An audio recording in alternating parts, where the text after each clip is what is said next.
rebre'ns. Jo crec que aquell crit és la senyal de que ja s'està produint una catarsi, no?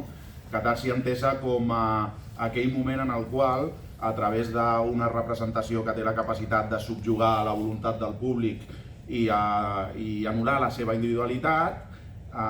convocant una sèrie de sentiments que després és capaç de purificar, fa que aquell públic, aquelles persones que estan allà, arribin a algun lloc molt elevat